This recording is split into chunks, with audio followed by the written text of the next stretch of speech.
पर है। बीजेपी ये पूरी कोशिश कर रही है नीतीश कुमार को रिटायरमेंट होम में डालने वाली है कि बीजेपी से बिहार को बचा लीजिए, बीजेपी से बिहार को बचा लीजिए। नीतीश कुमार नाकाम साबित हुए, अब नीतीश कुमार कुछ नहीं कर सकते। Himalayan party, RLSP, Bahujan Samaj party और जनाब राजभर साहब की पार्टी, हम तमाम ने मिलकर एक सेकुलर अलायंस फ्रंट बनाया है और हमारी कोशिश यही है कि बिहार की जनता को इंसाफ मिले।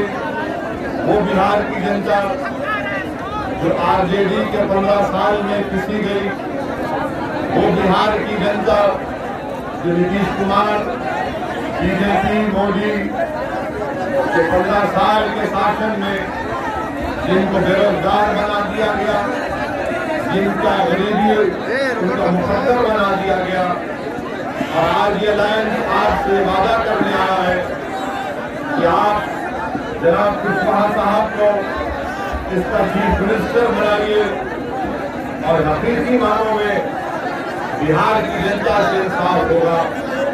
मेरे अजीज दोस्तों और बुजुर्गों, आज आप देखते हैं कि इस इलाके में 70% से ज्यादा चावल की राई मिलें खत्म होकर बंद होकर रख दी गई। धान की खरीदी वक्त पर नहीं होती। इसी दरमियान में आप देखते हैं कि बिचौलिया इन मासूम किसानों का एक्सप्लॉयटेशन करते हैं, इस्तेसाल करते हैं। हम आपसे वादा करते हैं कि यहाँ से आप आरएलएसपी के और बीएसपी के कैंडिडेट्स को प्रत्याशी को एमएलए बनाइए। वो जो चावल की मिलें बंद पड़ी है, इंशाअल्लाह ताला उन चावल की मिलों को खोल दिया जाएगा। करप्शन का बाजार नीतीश कुमार के दौर में उरूज पर है। बगैर 2000 रुपये दिए शौचालय नहीं बनता, बगैर 20,000 की रिश्वत दिए प्रधानमंत्री आवास में घर नहीं मिलता। हम आपसे वादा कर रहे हैं कि करप्शन को खत्म कर देंगे और गरीबों को उनका हक दिला कर देंगे। आप ये भी जानते हैं कि आपके इस विधानसभा में, बल्कि पूरे बिहार में, बिहार एक वाहिद की स्टेट है पूरे देश में जहां पर एक डॉक्टर 28,000 पेशेंट को देखता है। आप अंदाजा लगाइए कि नीतीश कुमार कौन से विकास की बात करते हैं कि पूरे भारत में एक ही नंबर 1 स्टेट है, प्रदेश है, जहां पर एक डॉक्टर 28,000 पेशेंट को देखता है। आप देख लीजिए कि स्कूलों का इंतजाम नहीं है। स्कूल में स्कूल तो है मगर टीचर नहीं है बच्चों को पढ़ाने के लिए। यहाँ से हमारे नौजवान बच्चे अपनी डिग्री को हासिल करने के लिए बिहार से दूर दूर राजस्थान जाते हैं, तो कहीं दिल्ली और मुंबई जाकर अपनी तालीम को खत्म करना चाहते हैं। मैं आपसे भी बताना चाहूंगा कि जहाँ पर अस्पताल की बात है, क्या ये बात सच नहीं है नीतीश कुमार जी कि 18 अक्टूबर को जागरण अखबार ने एक न्यूज छापी, एक भोला छाप डॉक्टर ने हमारी एक बहन का ऑपरेशन किया तो पेट में उसके बैंडेज को छोड़ दिया। आप बताइए उसका जिम्मेदार कौन है?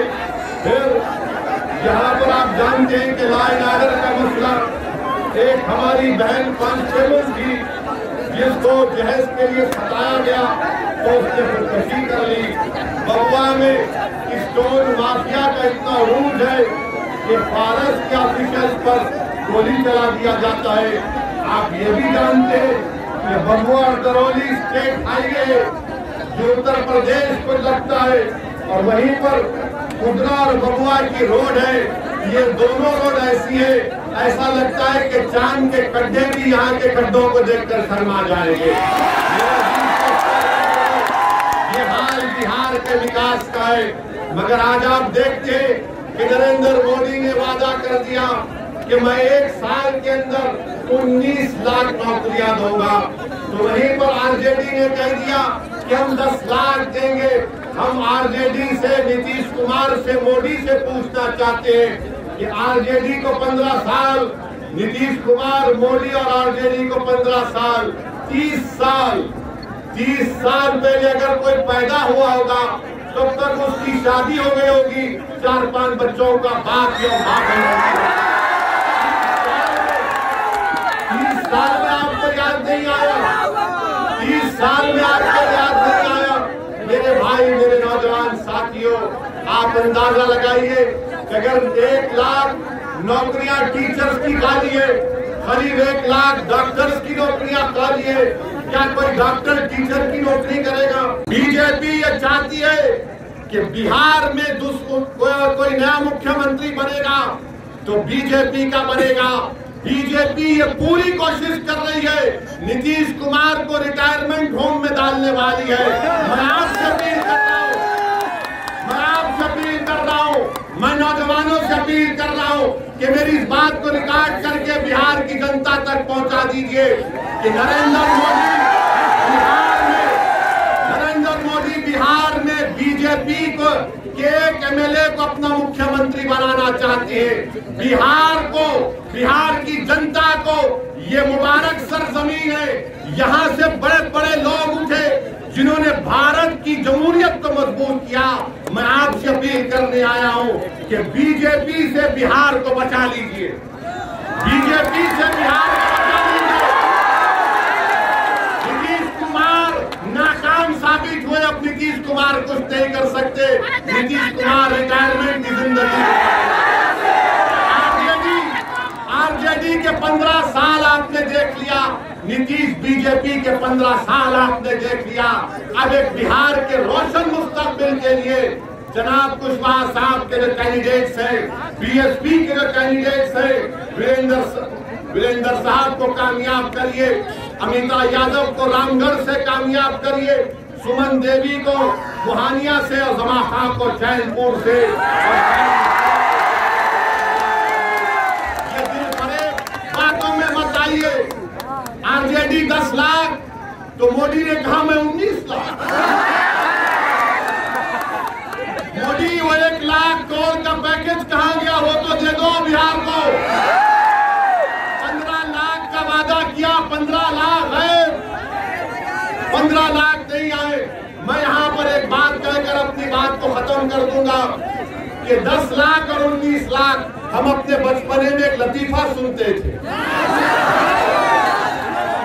2 बड़े बड़े ताकतवर लोग थे, दौलतमंद लोग थे, तो एक ने कहा कि मेरे दादा के पास इतनी जमीन थी कि नेपाल के बॉर्डर तक मेरे दादा की जमीन थी।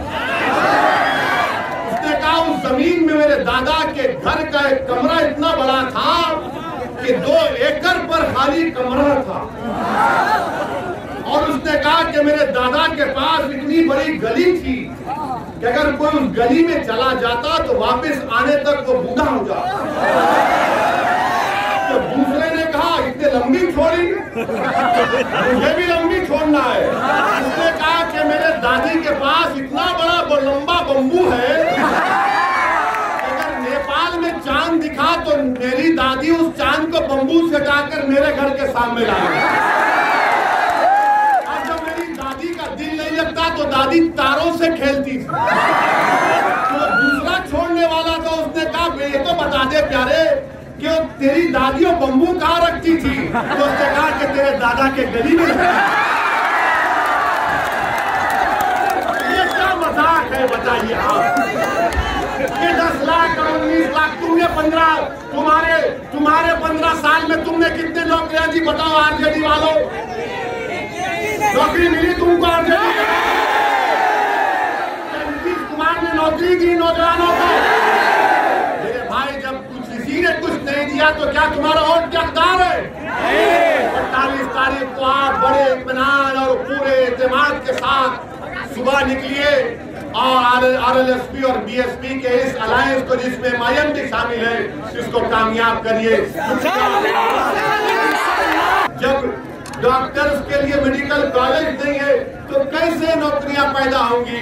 ये उसी वक्त पैदा होगा जब आप कुशवाहा साहब को बिहार का नया मुख्यमंत्री बनाएंगे तो तालीम में, स्कूल में, डिग्री कॉलेजेस में, अस्पतालों में राइस की मिलें खुलेगी, रिश्वत का खात्मा होगा और बिहार जो पीछे जा रहा है नीतीश कुमार के दौर में, हम बिहार को एक खूबसूरत मुस्तकबिल दे सकते हैं। मैं यही आपसे गुजारिश करने आया हूँ। एक और अहम बात जो मैं आप तक पहुंचाना चाहता हूँ कि बीजेपी के उत्तर प्रदेश के चीफ मिनिस्टर बिहार को आए और बिहार को आकर उन्होंने बिहार को आया और बिहार को आकर उत्तर प्रदेश के योगी ने कहा ओवैसी का नाम ले दिया। हम बीजेपी वालों से पूछना चाहते हैं कि भाई साहब आपके ख्वाबों में हम क्यों नजर आते हैं? आपके ख्वाबों में हम क्यों आपको नजर आते? योगी बिहार को आए, अरे बिहार के बारे में बात करो, मगर नहीं पाकिस्तान और ओवैसी की बात कर रहे हैं। नरेंद्र मोदी ने इलेक्शन की एक सभा में कहा कि मैं अपने सर को झुकाता हूँ बिहार के उन बहादुर जवानों ने जिन्होंने चीन के साथ गलवान की वैली में मुकाबला करते हुए भारत की सरजमीन को बचाने के लिए अपनी जानों को कुर्बान कर दिया। हम भी उन बिहार के उन बहादुर सिपाहियों को सलाम करते हैं, उनके माँ बाप को सलाम करते हैं। हम भारत के प्रधानमंत्री से बिहार की उन माओं से जिन्होंने अपने औलाद को खोया है, जिन्होंने अपने नौजवान बेटों को खोया है चीन से मुकाबला करते हुए, भारत के प्रधानमंत्री जनाब नरेंद्र मोदी जिस मां ने अपने बेटे को खोया, वो मां आपसे पूछ रही है कि बताओ मोदी क्या तुमने मेरे बेटे की जान का बदला लिया या नहीं लिया? कि जिस तरह मेरे बच्चे को, मेरी औलाद को हमारे 20 जवान शहीद हो गए, क्या चीन के जवानों को भी उनकी जानें ली गई? बताइए नरेंद्र मोदी, जिस जगह पर हमारे सिपाहियों ने भारत की सरजमीन की एक ईंट की हिफाजत करते हुए अपनी जान को कुर्बान कर दिया, सच्चाई ये है कि उस जगह पर आज भी चीन की फौज अपना आउटपोस्ट बनाकर बैठी है। नरेंद्र मोदी ने देश को झूठ कहा था कि ना कोई चीनी घुसा है ना वहां पर है। आज भारत की 1000 स्क्वायर किलोमीटर पर चीन की फौज बैठी है। नरेंद्र मोदी बहसियत प्रधानमंत्री हम आपसे इस बात का मुतालबा करते, डिमांड करते कि हमारे इन जवानों की, वीर जवानों की शहादत को रायगा जाने मत दीजिए। चीन को मार के भगाइए वहां से, हमारी जमीन पर